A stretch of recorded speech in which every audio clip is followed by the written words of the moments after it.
Kailangan namin yung may-ari. Barangay na lang. Sa barangay. Ayun, sa barangay pala ito dadalhin.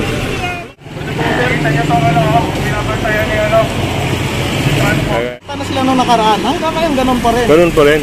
So, paano pwedeng mangyari dyan, sir? Babayolate na sila. Di dapat kakasuhan na sila pag ganito. Hindi pa nga nila natubos yung ticket eh. Ay, hindi pa na.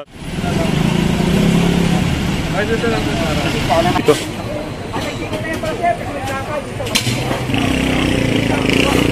And dahil na-operate na nga ito na active.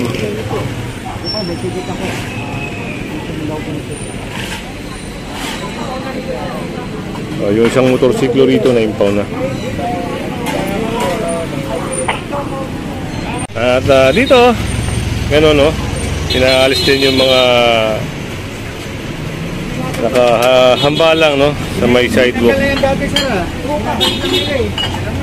Binabalik lang pala, tinanggal na pala ito mga kasama. Nako. Alam pala nila no, dahil na-operate na pala ito, na tinanggal na pero binabalik pa. Ilalit na muli. Wala na yan, tatanggalin na namin yan. At dito naman, sabihin lang natin yung usapin. Kaya nito, ayun, natikitan pala. Ito pala yung sinasabi ni sir na ano. Okay, oh. Ano pala may-ari nito? Alam niyo na, no? Kaya natikitan, no? Walang pinipili. Basta naka-illegal park ka. Yan. Ano nga po babalik ko kayo? Hindi po, maglalako po yung asawa ko. Maglalako. Ate, iputan po namin kayo rito. Nandito pa kayo. Makita na po tayo ha.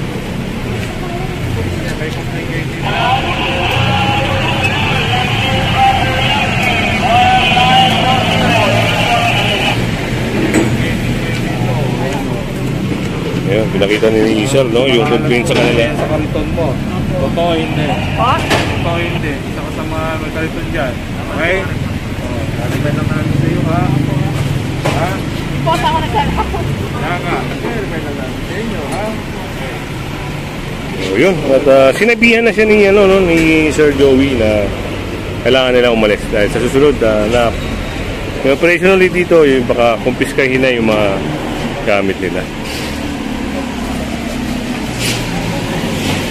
Ito, maganda sana kung i-maintain ito, no? Pero okay naman yung dito, yung chairman at kagawad dahil nakikisa sila no sa kagandahan ng isang barangay. Kaya shoutout kay Kap ng Barangay Kaunlaran. Magandang umaga po sa inyo. Dito, may pag-uusap dito, no?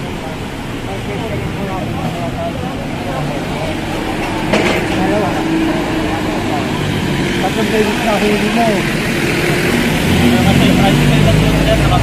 Ang bako yan, pagkakay na huli request mo, pwede ka nang or revocation of your license. Pag ginawa ka na rin dyan na kanya. Hindi mo lang agad dyan pagkana. So, yun pala mga kasama, no? Gawa ng na-impound nga yung motor niya. So, nagtatanong siya kung paano yung gagawin.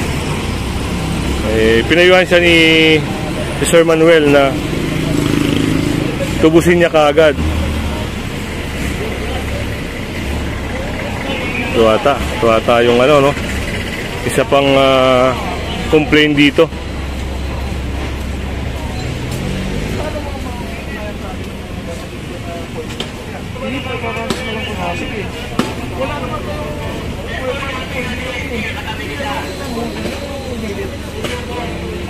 So yun, nakita rin to, napansin din to, no? At ito, si Hepe. Likewise, tropa. Dito yung sa akin ito to. Ito, yung mga obstruction dito, no?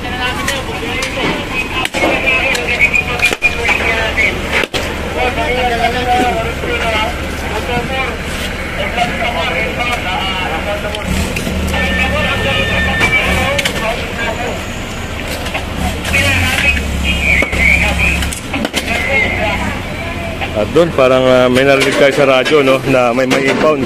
Kaya sundan natin. Naman yun, may mga tibagan na nangyayari, no, doon banda. Gawa lang yung sidewalk. Eh parang nilagyan nila ng parang ano, no, hala-halaman. Ito binagbubuhat na, no, inaalis na gawa ng kasagabal sa dumaraan.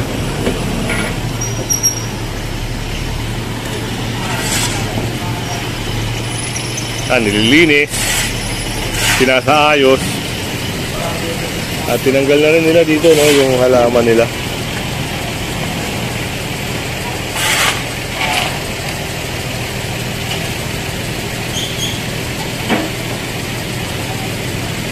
Ayun, kasi kahit may liit na espasyo, eh importante, no, kasi yun ang dinaraanan ng tao.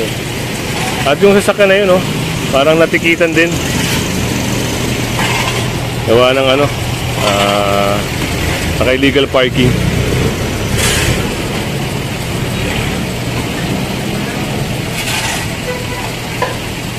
So, lapitan natin, no.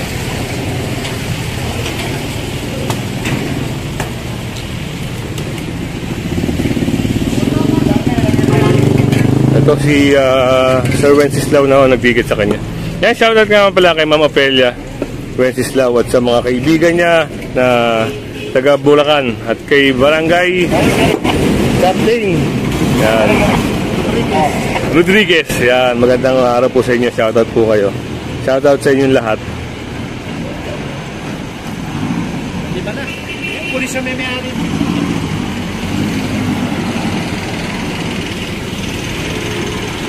So, yan ang operation natin ngayon.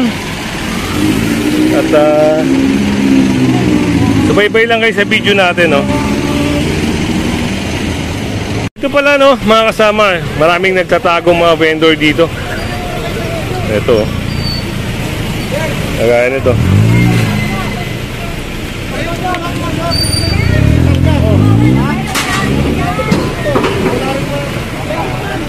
Unattended ata to.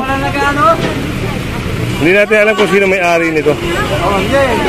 Sa barangay namin yung may-ari. Barangay na lang. Sa barangay. Ayun, sa barangay pala ito dadalhin.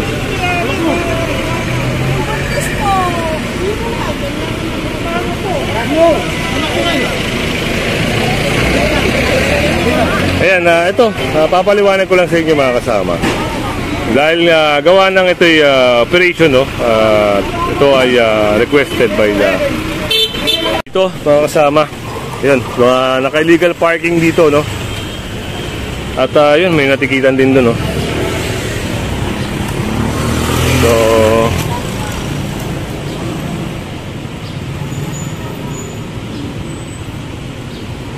lahat ng mga naka-illegal parking dito ay matitikitan. Ito, may mga Grab, taxi na naka-illegal park.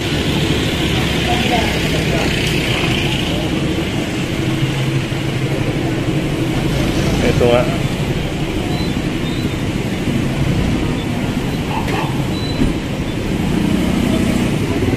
At dito si Sir akbay na rin ang magtitiket dito, no? Yan, dahil may driver, 1,000 ang babayaran nila. Pero kung ito ay walang driver, medyo malaki-laki.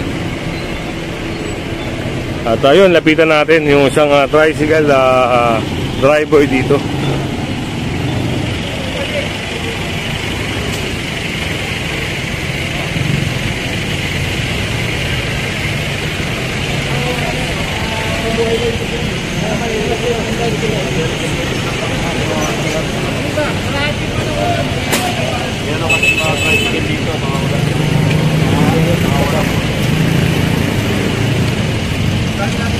Yan, nanginginig na mga kasama. Kaya layo tayo, no? Nangangatal yung kamay.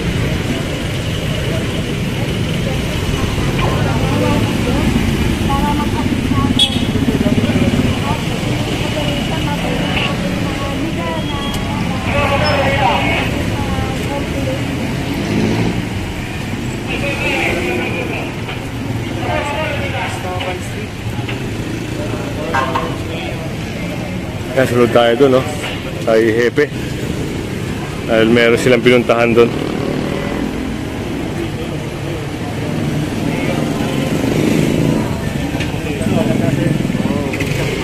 O yun, pinikita na no. Ito rin para rin. Gawa ng nakachinelas no, na biyahe. Kaya ito.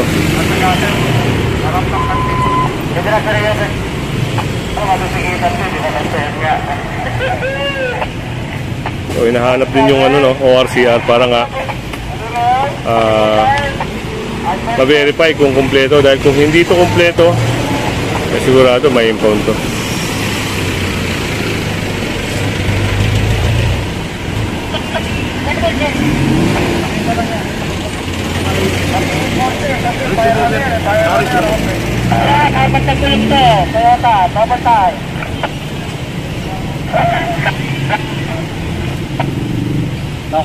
Okay naman sir, ayun.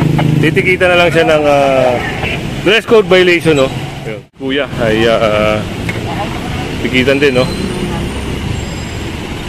na lang po siya sa'yo, sir? Ay, sir lang po.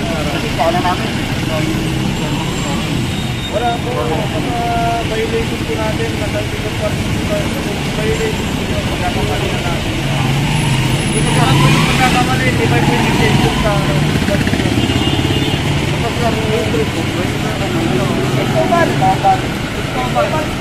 kapag Cristobal Street no.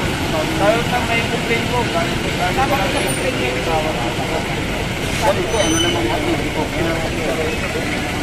At mga kasama, punta tayo ron. Ayan, silipin lang natin itong area rito. Parang tinawag kasi tayo ni Sir Julius no?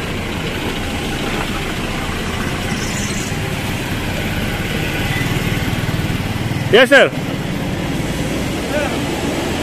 Disposal ng waste materials nila. Ito sir no. Kita na sila nung nakaraan. Hanggang ngayon ganun pa rin. Ganun pa rin. So paano pwedeng mangyari dyan sir? Babayolate na sila. Di dapat kakasuhan na sila pag ganito. Hindi pa nga nila natubos yung ticket Hindi pa natubos. So ito, paano sir? Barangay na o kayo na mismo magpa-file ng case sa kanila? Darating naman sa kanila yung ano ng NBI regarding doon sa ticket. Okay. Dapat yung barangay, kinokontrol na nila po. So yun. Yan, at least alam na nila mga kasama na yung ticket kailangan bayaran nila at pwede itong makasuhan sa ginagawa nila. So, dun papasok yung environmental issue kasi ayun nga, dinaanan. Pa yung ano na pinagsasabihan ng tama. Nagagalit pa sir. Tinatama na nga sila. Galit pa. Nagagalit pa. So yun, hintayin lang natin kung ano yung magiging usapin dito.